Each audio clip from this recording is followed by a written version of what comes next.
Wisconsin Broadcasters Association Hall of Famer Bob Berry ruled Milwaukee's airwaves in the 60s and 70s. He spoke with countless musicians and celebrities over the years. Bob collected remarkable recordings of these encounters, which he's now sharing with the public. Here's Bob. He's the man whose one-liners have probably made your dad laugh, your uncle steal a joke. A few presidents sound just a bit more clever than they really were, and many of your DJs have used his books, including this podcaster.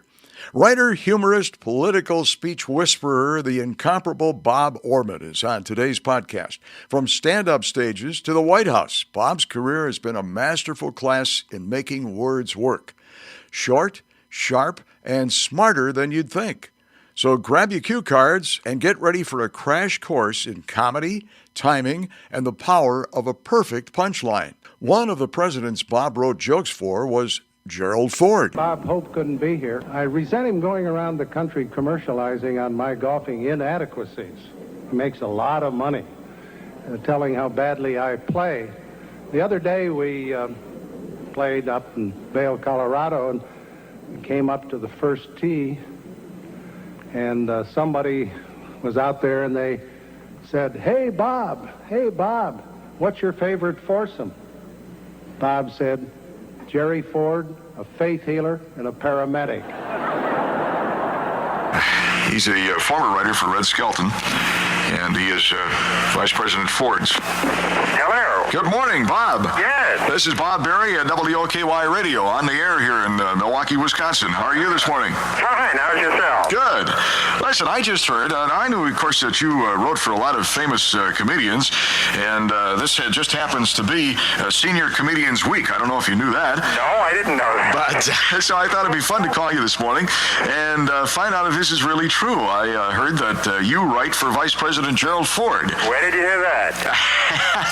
I've got spies all over the place. Well, on occasion I have, yes. There are a number of roast situations in Washington out of the show business tradition, the Friars roast and that sort of thing, where a subject is picked for a speech, and everybody associated on the rostrum does some humorous remarks about it, and to some extent I've been doing that sort of writing for the Vice President. There's quite a few of those roasts going on, that's for sure. Yeah, actually, we just finished one called the Gridiron, which is the major roast dinner in Washington, and Senator Jackson of Washington was the Democratic speaker, and Vice President Ford was the Republican. Now, do you get any complaints at all on your administration jokes? I know I have your letter right in front of me here, and I know he's used quite a few use the administration. Of course, this has been a great time for joke makers, I guess, huh? Well, joke writers? Yeah, it was rather interesting when the Watergate situation first broke. One of the New York columnists said, well, that's a subject that's so grim that there won't be many jokes about it. And my own feeling, which I told him, was that this was going to be the greatest jokes situation since Elizabeth Taylor, Eddie Fisher, and Richard Burton about 6 or 7 years ago, and this is precisely the case. Humor has a therapeutic effect.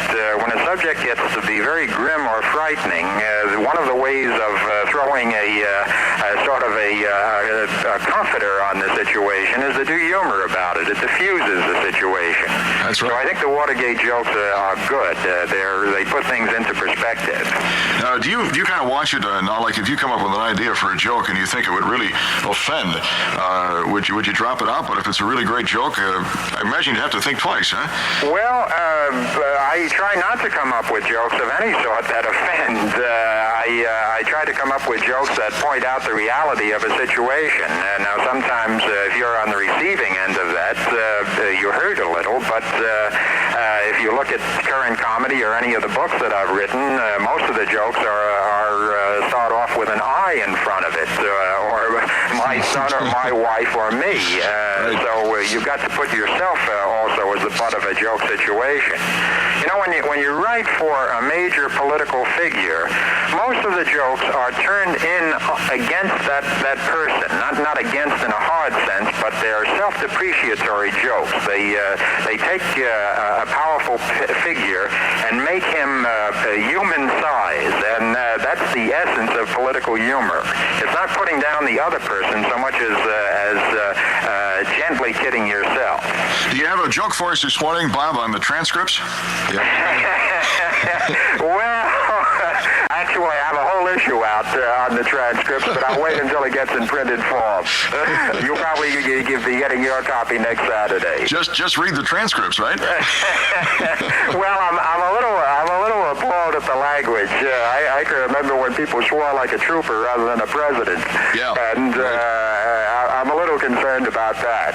Yeah, I agree with you. Who else do you write for right now? Any famous people that you're currently writing for? Actually, I don't really divulge who I write for. The only reason this came about is that it was written up in a number of papers in the Washington area, and quite honestly, it's a reflection of Vice President Ford.